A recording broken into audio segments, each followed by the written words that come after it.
کہ حضور نے روزہ رکھ کر کے منایا تو ٹھیک ہے نا، پھر ہم بھی روزہ رکھ کر کے منائے۔ قمقموں کی ضرورت کیا ہے، جلوس کی ضرورت کیا ہے، جھنڈوں کی ضرورت کیا ہے، اہتمام کی ضرورت کیا ہے؟ میں کہتا ہوں میرے عزیز، دراصل جس کا جتنا فہم ہوتا ہے وہ اتنی بات کرتا ہے۔ دیکھیے میں آپ کو ایک بات آپ سے بتاتا ہوں، دراصل اسلام میں یہ ہے کہ کسی چیز کی اصل ہمیں مل جائے، کسی چیز کا ثبوت ہمیں مل جائے۔ جیسے مثال کے طور پر نکاح کرنا سنت ہے، ٹھیک ہے، نکاح کرنا سنت ہے، لیکن آج جس طریقے کا نکاح ہوتا ہے اس طریقے کا نکاح اللہ کے رسول علیہ السلام کے زمانے میں کبھی نہیں ہوا۔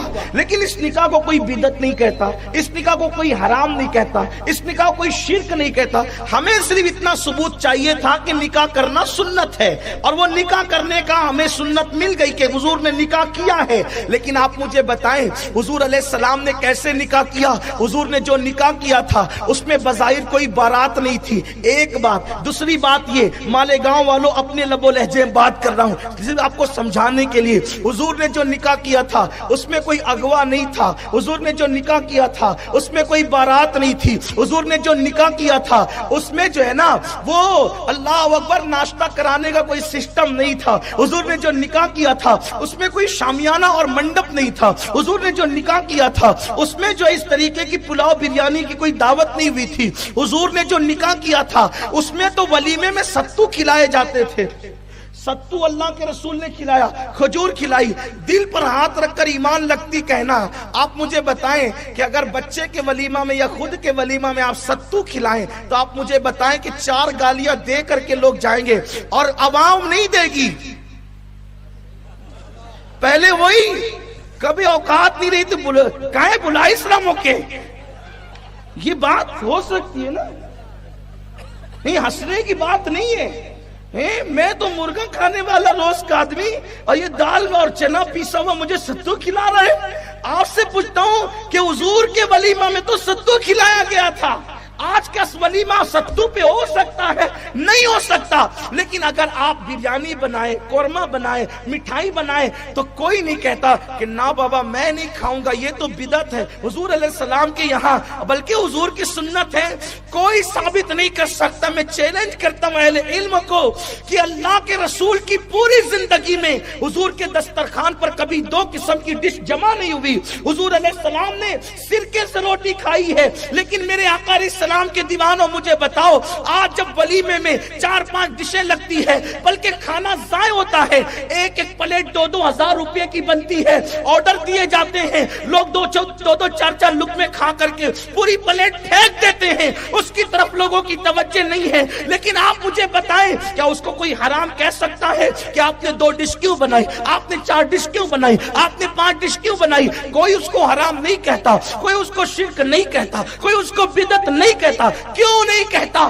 اس لیے کہ بس اتنا معلوم کرنا تھا کہ حضور کا ولیمہ ہوا ہے، حضور نے جس شان سے کیا وہ حضور کا اپنا، ان کی حضور کی شان کریمانہ تھی۔ لیکن آج دور بدل گیا، تقاضے بدل گئے، انداز بدل گئے، لوگوں کی سوچ بدل گئی، لوگوں کی فکر بدل گئی۔ ہمیں تو بس اتنا چاہیے تھا کہ نکاح ہوا اور نکاح کے بعد حضور نے ولیمہ کیا، اب حضور نے ستو پر کیا، لیکن ہم بریانی پر کریں تو کوئی فتویٰ نہیں ہے۔ بس اتنا ہے کہ ولیمہ ہوا، بس اس پر تم پر چھوڑ دیا گیا۔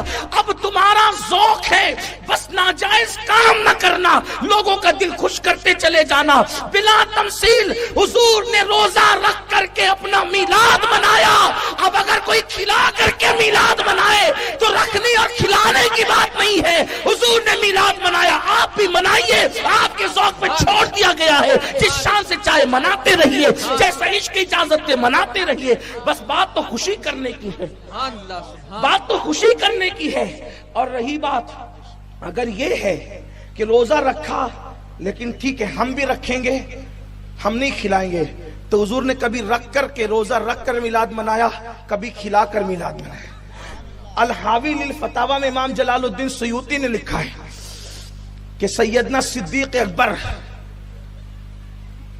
بکرے ذبح کرتے تھے اور حضور علیہ السلام کی میلاد پر صحابہ کی دعوت کرتے تھے۔ یہ امام جلال الدین سیوطی کوئی چھوٹے موٹے آدمی نہیں ہے۔ امام سیوطی نے دیکھو کتاب میں لکھا ہوا ہے۔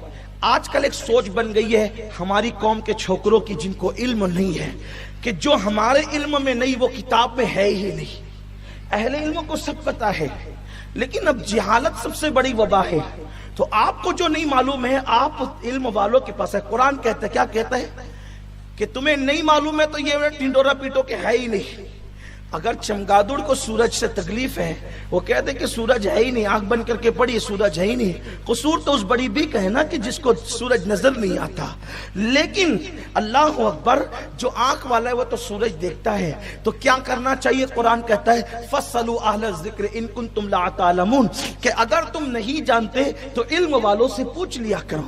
تو علم والوں سے پوچھو گے تو آپ کو پتہ چلے گا. الحاوی للفتاوی میں سیدنا صدیق اکبر رضی اللہ تعالیٰ بکرے ذبح کرتے تھے اور حضور کے میلاد کے موقع پہ دعوت دے کر لوگوں کو کھلاتے. آج کی کتاب نہیں ہے یہ، 100 سال پرانی کتاب نہیں ہے یہ.